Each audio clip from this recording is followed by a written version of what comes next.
बिस्मिल्लाहिर्रहमानिर्रहीम। अस्सलामु अलैकुम टू ऑल माय व्यूअर्स। उम्मीद करता हूँ आप सब खैरियत से होंगे और अल्लाह से ये दुआ है कि अल्लाह हम सब का हामी नासिर हो। आप मेरे साथ मैथमेटिक्स का ये सेशन ज्वाइन किए हुए हैं। उम्मीद करता हूँ आपको बहुत अच्छी समझ आ रही है, लेकिन मज़ीद वीडियोस के लिए चैनल को सब्सक्राइब करना मत भूलिएगा और दोस्तों के साथ शेयर करना मत भूलिएगा, क्योंकि इंशाअल्लाह उनका भी इससे फ़ायदा होगा।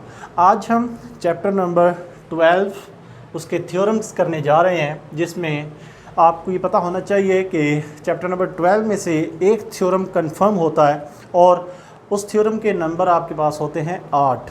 तो ये 6 ही आपके पास सिर्फ मसले या थ्योरम्स हैं जिनमें से कोई ना कोई कंफर्म होता है। तो आप अगर आसानी के साथ बहुत अच्छे तरीके से इन थ्योरम्स को अच्छी तरह से याद कर लेते हैं और इनमें गलती की गुंजाइश नहीं छोड़ते, तो ये 8 नंबर तो आप एक लम्हे के अंदर पक्के कर सकते हैं और किसी भी गलती के बगैर आप इसमें पूरे के पूरे नंबर हासिल कर सकते हैं। इसीलिए मैंने कोशिश की है कि हम पहले अब थ्योरम्स को सॉल्व आउट करते हैं।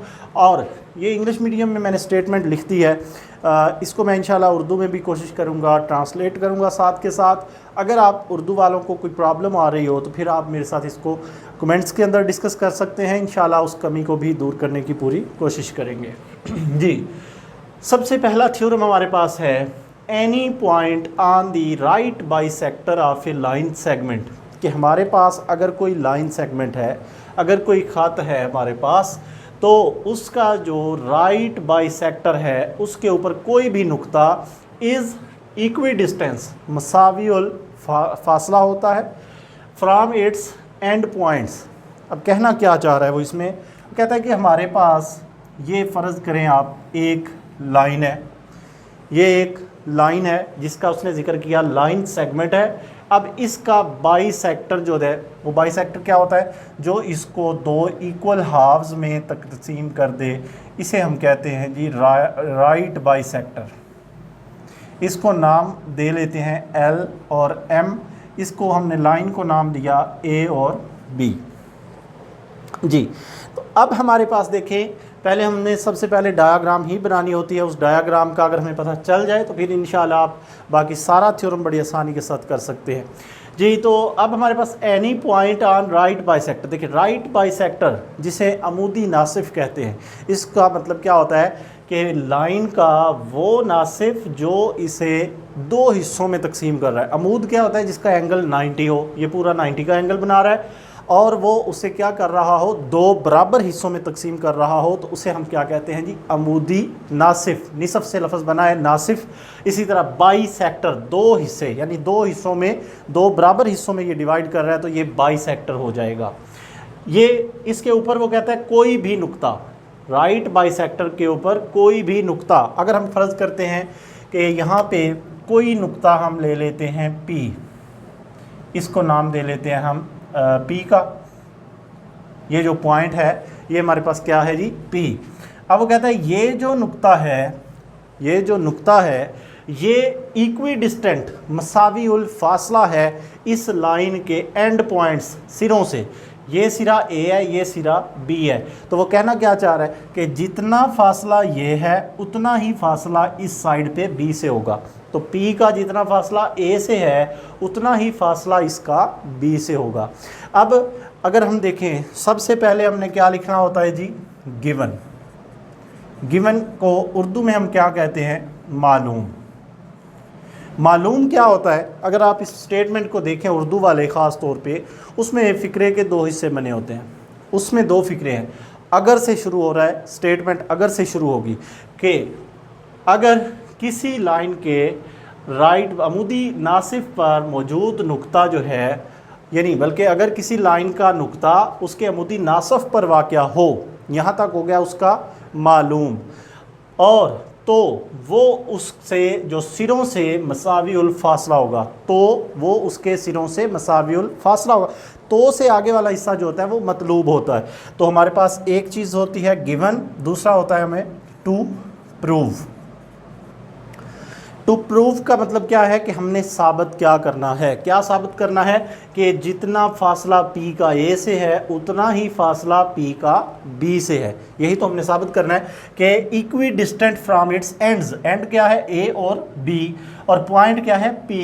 तो वो कहता है कि पॉइंट P का फासला जितना A से है उतना ही फासला इसका B से है। तो ये हमने साबित करना है। टू प्रूव आ जाएगा हमारे पास जो PA है वो नियरली इक्वल टू किसके है, या कांग्रुएंट है। कांग्रुएंट हम कहते हैं मुतमासल, यानी बराबर से भी इक्वल, नियरली इक्वल हम कह सकते हैं। PA is equal to PB, यानी ये वाला PA यहाँ से अभी हमने खींचना है। ये कंस्ट्रक्शन के अंदर हम काम करते हैं।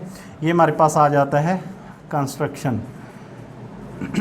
कंस्ट्रक्शन जिसको उर्दू में हम क्या कहते हैं जी, अमल, और टू प्रूव को उर्दू में हम क्या कहते हैं, मतलूब। मैं कोशिश करूंगा दोनों मीडियम्स को साथ साथ लेके चलें। कंस्ट्रक्शन क्या होगी, अमल। अमल हमने ये करना है, इस पॉइंट P को याद रखिएगा, अमल को हमेशा डॉटेड लाइन से आपने जाहिर करना है। P को A से मिला दिया और इसी तरह इस P को B से मिला दिया, और ये आपने साबित करना होगा कि PA जो है वो इक्वल है PB के। अगर आपके पास यहाँ पे आप कोशिश करेंगे कि इसको आपने लाइन को स्केल के साथ ही डॉटेड लाइन भी लगानी है और बाकी लाइंस भी स्केल का इस्तेमाल करना है जी।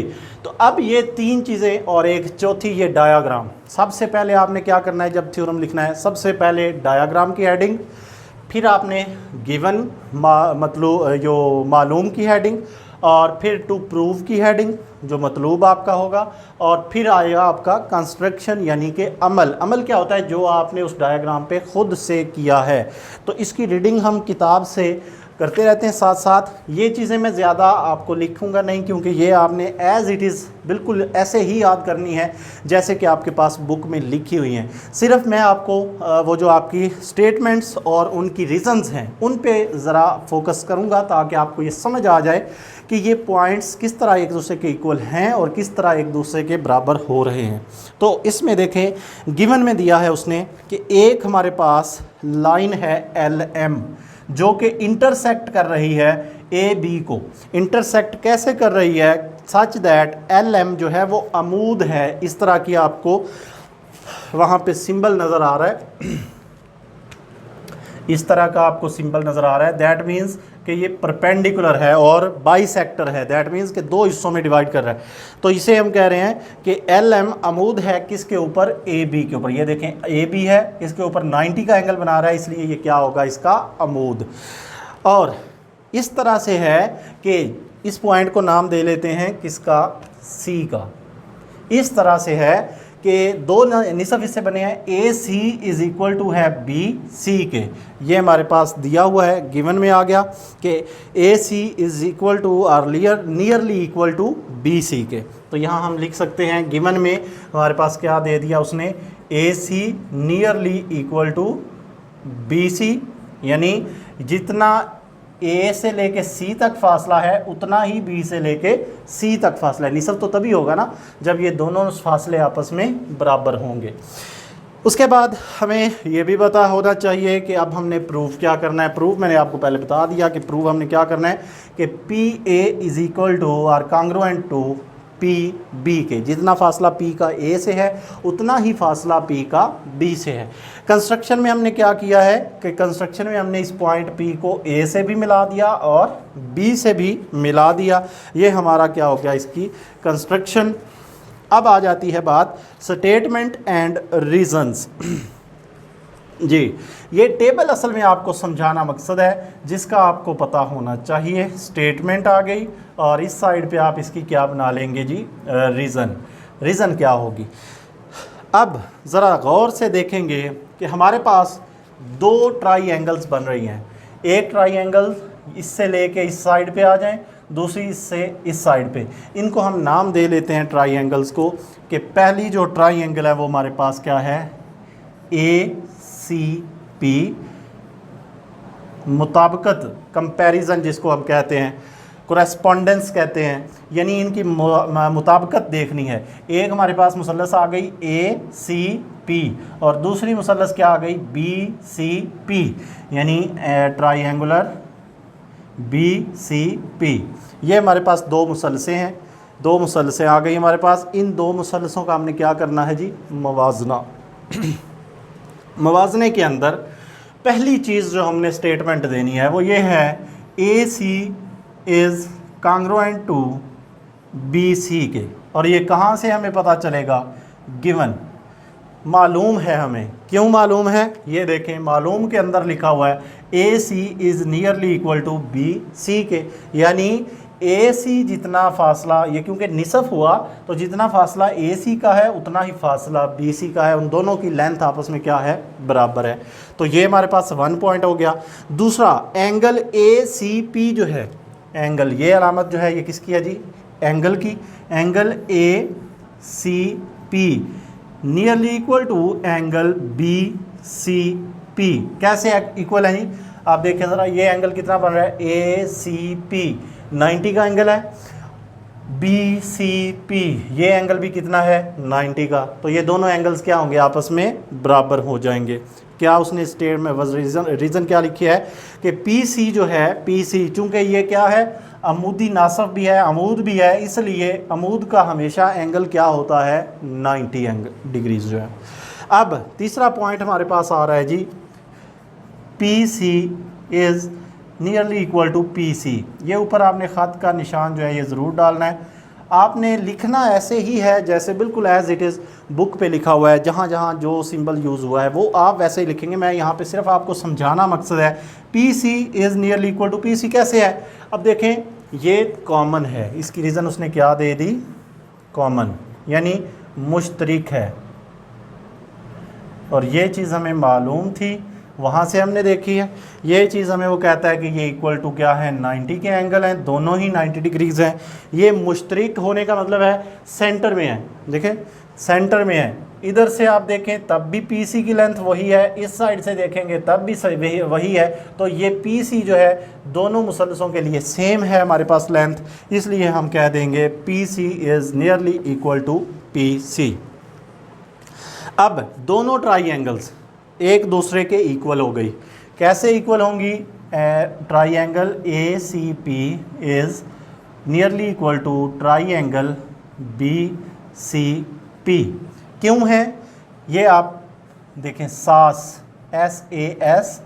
और SAS, ये सास है जी। सास का मतलब ये नहीं है कि ये सासू माँ है, सास का मतलब ये है S फॉर साइड, उर्दू में लिखा होगा ज़ुआद, उर्दू वालों का लिखा होगा जी ज़ुआद, ज़ुआद, ज़िला, ज़ाविया, ज़िला, SAS साइड, एंगल साइड, उसका भी यही है। अगर अब इसका ये मौजूआ है क्या, बाज़-औक़ात ये तारीफ़ों में आ जाता है तो बच्चे नहीं लिख पाते। आपने गौर करना है ये बनता क्या है, ज़िला, ज़ाविया, ज़िला, या साइड, एंगल, साइड, यानी दो ज़िले और एक ज़ाविया। दो मुसलसों में दो ज़िले और एक ज़ाविया बराबर हो जाएं तो वो दोनों मुसलसें भी आपस में क्या होती हैं जी, बराबर होती हैं। तो यही मतलब है इसका कि अगर दो साइड्स और एक एंगल बराबर हो जाए तो दोनों मुसलसें भी आपस में क्या होती हैं, बराबर। अब देखें यहाँ पे, ये हमारा क्या था, ज़िला यानी साइड, ये हो गया एंगल, ये भी क्या है, साइड, यानी दो ज़िले और एक एंगल, दोनों आपस में क्या, तीनों चीज़ें बराबर हो गई हैं, इसलिए हम कहते हैं ये दोनों मुसलसें भी आपस में बराबर हैं। अब अगर दो मुसलसें आपस में बराबर हैं तो इसका मतलब है उनका हर ज़िला और हर ज़ाविया भी आपस में बराबर हैं। तो दो चीज़ों के बराबर होने का मतलब यही हुआ। अब यहाँ से हम अंदाज़ा लगा सकते हैं कि दो इक्वल मुसलसों की, अब ये जो लेंथ है, ये इस मुसलस का PA इस मुसलस के PB के इक्वल होगा, यानी हम लिखेंगे PA is equal to PB के।